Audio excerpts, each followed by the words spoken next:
கல்வியால் வரும் சக்தி, அந்த கல்விக்கு வழிகாட்டுவது நம் பராசக்தி. பராசக்தி மேல்நிலைப் பள்ளி LKG முதல் +2 வரை அட்மிஷன் நடைபெறுகிறது. கோட்டைப்பட்டி, பேரையூர், மதுரை. தொடர்புக்கு 7010726986 7010726986.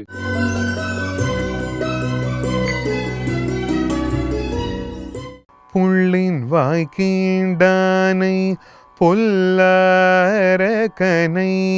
கிள்ளி களைந்தானை கீர்த்திமை பாடி போய் பிள்ளைகள் எல்லாரும் பாவை களம் பூக்கார் வெள்ளி எழுந்து வியாழமுறங்கிற்று புள்ளும் சிலம்பினகான் போதறிகள் நீனாய் குள்ள குளிர குடைந்து நீராடாதே பள்ளி கிடத்தியோ பாவாய் நினல் நாளால் கள்ளம் தவிர்ந்து கலந்தேலோரே பாவா. ஆண்டாள் 8வது தோழி எழுப்புகிறார்.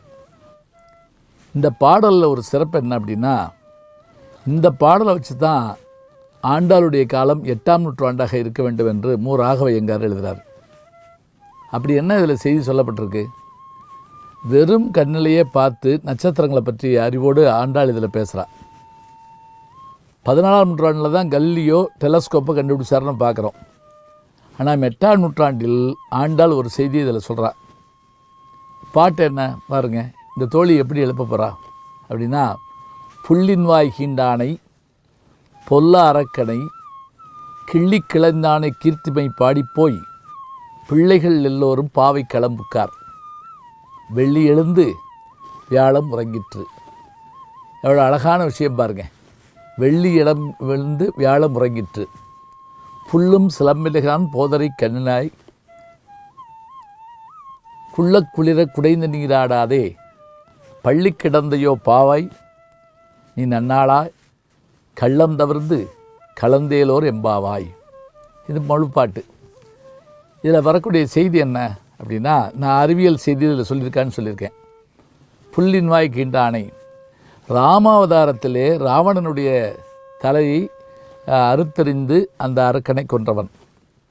அது மட்டும் இல்லை, பறவை வடிவிலே வந்த ஒரு அரக்கனை இன்றைக்கி நம்ம படத்தில் பார்க்குறோம். பறவை வடிவில் பெருசாக வந்து அப்படியே உலகத்தையே மிரட்டுற மாதிரி காட்டுறாங்க. அந்த மாதிரியான ஒரு பறவை வந்து அசுரப்பறவை வந்ததான்.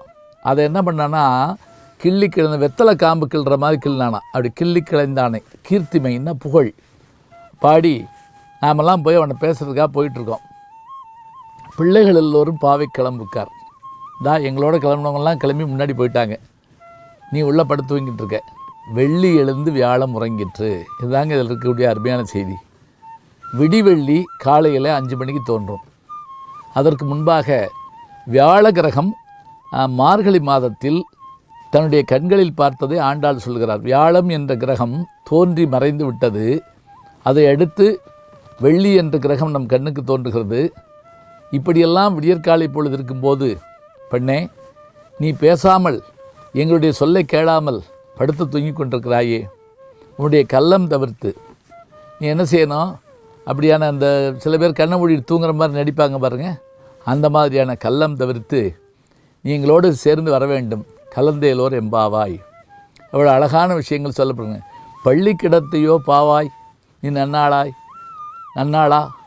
நீ இப்போ தூங்கிட்டு இருக்கலாமா, நல்லா இருக்குது, எந்திரிச்சு வா புறப்படு அப்படிங்கிறான். இப்போ இதில் ராவணன் வதை சொல்லப்படுகிறது. பறவை வடிவிலே வந்த அசுரனுடைய வதம் சொல்லப்படுகிறது. இது தவிர அந்த வெள்ளி எழுந்து வியாழம் உறங்கிட்டுங்கிற விஷயம், மார்கழி மாதத்தில் வியாழ கிரகம் தோன்றுகிற செய்தியை ஆண்டாள் தன்னுடைய பாடலில் குறிப்பிடுறாங்க.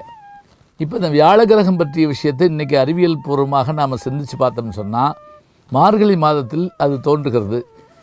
இப்போ வால் நட்சத்திரம் மாதிரி எத்தனை ஆண்டுகளுக்கு ஒரு முறை தோன்றுகிறது அப்படின்னு ஒரு கணக்கு போட்டு பார்த்தோம்னா தெரிஞ்சு போகும். அப்போ வியாழ கிரகத்தை குறிப்பிடுகிற ஒரு பெண்ணாக, எழுத்தறிவு மிக்களாக, அறிவியல் அறிவு மிக்கவளாக ஆண்டாள் காணப்படுகிறாள். 8வது தோழி எழுப்புறாங்க. அந்த தோழி எழுந்து வர்றா.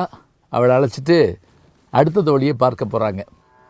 பைங்குவளைக்கார் மலரால் செங்கமலப் பைம்போதால் அங்கம் குறுகினத்தால் பின்னும் ஆரவத்தால் தங்கள் மலம் கழுவுவார் வந்து சார்தலினால் எங்கள் பிராட்டியும் எங்கோனும் போன்றிசைந்த பொங்கு மடுவில் புகப்பாய்ந்து பாய்ந்து நம் சங்கம் சிலம்பு கலந்தார்ப்ப கொங்கைகள் பொங்க குடையூ பூனல் பொங்க பங்கைய பூம்புனல் பாய்ந்து ஆடேலோரெம்பாவாய் ஆய்.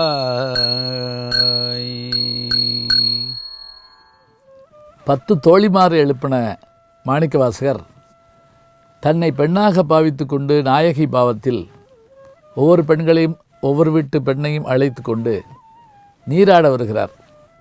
அவர் நீராட வருகிற போது அந்த குளக்கரையில் எப்படி நீராட வேண்டும், மூழ்கி எழ வேண்டும் என்ற அற்புதமான செய்திகள் எல்லாம் சொல்கிறார். இப்போ கரையில் நின்று அந்த குளத்தை பார்க்குறார். பார்த்த உடனே எப்படி ஆண்டாள் மழை மேகத்தை திருமாலோட நிறத்தோடு ஒப்பிட்டு அவனுடைய உருவத்தோடு ஒப்பிட்டாலோ 4வது பாட்டில் ஆழி மழைக்கண்ணா என்று, இந்த பாட்டில் அந்த குளமும் அதனுடைய குளிர்ச்சியும் அதில் மலர்களும் அங்கே இருக்கிற பறவைகளும் அரவம் பாம்புகளும் எல்லாம் சேர்ந்து அது சிவபெருமான் போன்றும் உமையம்மை போன்றும் காட்சி தருகிறதாம். அந்த குளத்தில் இருக்கக்கூடிய பொருள்களை பார்க்க அவருக்கு என்ன தோணுதான், இங்கேயும் அரவம் இருக்குது. அரவம்னா என்ன? பாம்பு. சிவபெருமானுடைய உடம்புலையும் பாம்பு இருக்குது. இந்த குளத்துலையும் அரவம் கேட்குது. அரவம் கேட்குதுன்னா சத்தம் கேட்குது. எல்லோரும் குளிக்கிறவங்க குளிச்சுட்டு அந்த பக்கம் அப்படி சத்தம் போட்டுக்கிட்டுருக்காங்க. அப்புறம் கருநீல மலர்கள் இருக்குது, அது உமையம்மை மாதிரி இருக்குது. செந்தாமரை மலர்கள் இருக்குது, சிவபெருமான் மாதிரி இருக்குது. குருகுகள் அங்கம் குருகினத்தால் அங்கே அந்த நீர்ப்பறவைகள் இருக்குது. அதேபோல் எம்பெருமானுடைய அந்த பெருமைகளை சொல்கிறாங்க. இப்படி வரிசையாக சொல்லிவிட்டு இங்கே நீராட வர்றவங்களுடைய உடல் அழுக்கு இதில் போகும். எம்பெருமான பாடுனா மன அழுக்கு போகும். புறந்தி தூய்மை நீரால் அமையும், அகந்தூய்மை வாய்மையால் காணப்படும் பார் திருவள்ளுவர். இப்போ பாட்டை பாருங்களேன். பைங்குவளை கார்மலரால் செங்கமல பைம்போதால் அங்கம் குறுகினத்தால் பின்னும் அரவத்தால் தங்கள் மலங்களவு வார்வந்து சார்தலினால் எங்கள் பிராட்டியும் எங்கோனும் போன்று செய்த பொங்கு மடுவில் பாய்ந்து நம் சங்கம் சிலம்பக் கலந்தார்ப்ப கொங்கைகள் பொங்க குடைந்து புனல் பொங்க பங்கைய பூமுனல் பாய்ந்து நீராடையிலோர் எம்பாவாய். பாய்ந்து நீர் ஆடையிலோர் எம்பாவாய். பாருங்கள், அப்படிப்பட்ட இந்த குளத்தில் பெண்களாகிய நாம் என்ன செய்வோம்? உள்ளே குதித்து நீராடி மகிழ்வோம் வாருங்கள் என்று அழைக்கின்றார். அதில் சங்கம் கால்களில் இருக்க சிலம்பு சத்தம் கேட்கணுமா. கொங்கைகள் பொங்க குடையும் புனல் பொங்க, இப்படி குதித்த உடனே தண்ணி அப்படி மேலே அப்படி எந்திரிக்கணுமா. இப்படி தான் குளிக்கணுங்கிறாங்க. நீராடுற போது தண்ணி நிறைய இருக்கணும், அதில் போய் முங்கி குளிக்கணும். இந்த காலங்களெல்லாம் மாறிப்போச்சுங்கிற நமக்கு கவலையாக இருக்குது. அப்போ இந்த குளக்கரையானது மலர்கள் நிறைந்திருக்கிறது, அரவம் இருக்கிறது, இங்கு பசுமை இருக்கிறது, செம்மை இருக்கிறது, எம்பெருமானும் எம்பெருமாட்டியும் போல் இந்த குளம் காணப்படுகிறது. நாம் இதில் சென்று நீராடுவோம், நீராடி எம்பெருமானுடைய பெருமையை பேசுவோம். இந்த நீரால் உடல் அழுக்கு போகும், அவனுடைய புகழால் நம்முடைய மன அழுக்கு போகும் என்று மணிவாசக பெருமான் பாடுகின்றார். யூடியூப் சேனலில் சேர்ந்து Instagram, Facebook, Twitter, blog, WhatsApp channel என்று அத்தனையிலும் நான் முன்தொடர்ந்து செல்கிறேன்.